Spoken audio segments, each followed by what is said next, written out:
Janus bond guru Bill Gross has this widely read note that he comes out with every couple of weeks. So a new one is out, and he is taking the long view on President-elect Donald Trump's agenda, and here's a quote from it. There's no doubt that many aspects of Trump's agenda are good for stocks and bad for bonds near term. Tax cuts, deregulation, fiscal stimulus, etc. But longer term, investors must consider the negatives of Trump's anti-globalization ideas, which may restrict trade and negatively affect corporate profits.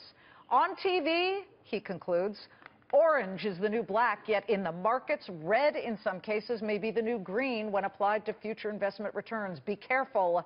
Stay out of jail. Bill Gross, fund manager of Janus Unconstrained Global Bond Fund, joins us now. Bill, the last time you were on, we got a lot of tweets of people saying, get him off. You know, these are Trump supporters, certainly. Do you clearly feel the same way? Are you doubling down on what you feel are dangers in the Trump economy, and why? No, I've always felt that some aspects of Trump's potential policies are stimulative for the economy. I've been dubious in terms of the extent and the level of positives. His potential Treasury Secretary says that they're looking for 4% real growth. I think it's a 2% number, or maybe a 2% plus number. I think tax cut will help. I think deregulation will help. I think fiscal stimulus will help. But I do think that there are negatives with anti-globalization trade types of ideas and a strong dollar. We know the dollar is strong, and we know that that's not a positive for exporting in terms of corporations. So there's one certain negative thing that we've seen in the past 2 weeks, but there's some positives too. Okay, well, the dollar, by the way, is up 4.1% since the election. So that is certainly muscled up, and that does hem in some manufacturing activity, although I'd like to mention that we got U.S. factory orders for the month of October. So it's rear view looking, but up 2.7%. That's the biggest increase in 1.5 years, and the dollar continues to be stronger against the euro, the pound, the Canadian dollar, et cetera, on your screen. But look, we're told to buy low, sell high. The one thing that's really low right now is in your bailiwick, and that's bonds. Are there bonds that you're buying? I know you have about 24% in high yield, 24% in investment grade, but what do you like here that isn't overpriced? Well, the prices are relatively low. The yields are increasing and are higher than they used to be, so that's good.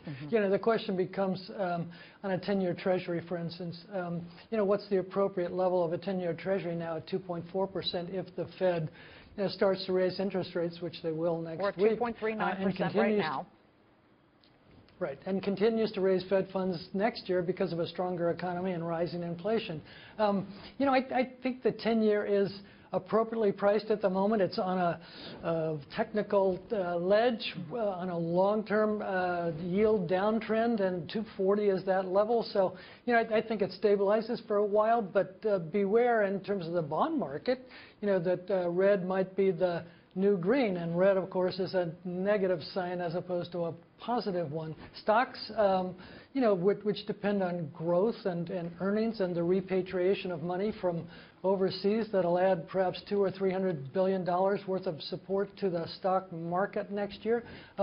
There's more positives there, but certainly from the bond side, and even high-yield bonds, I think red's the new green. Well, we've got some green on the screen as we finish up with you. Russell and the Dow look to close in record territory. Does this concern you or excite you? Well, yeah, record territory is always wonderful because it means prices have never been higher. But there's a little bubblicious type of aspect to some of these things, and I wonder.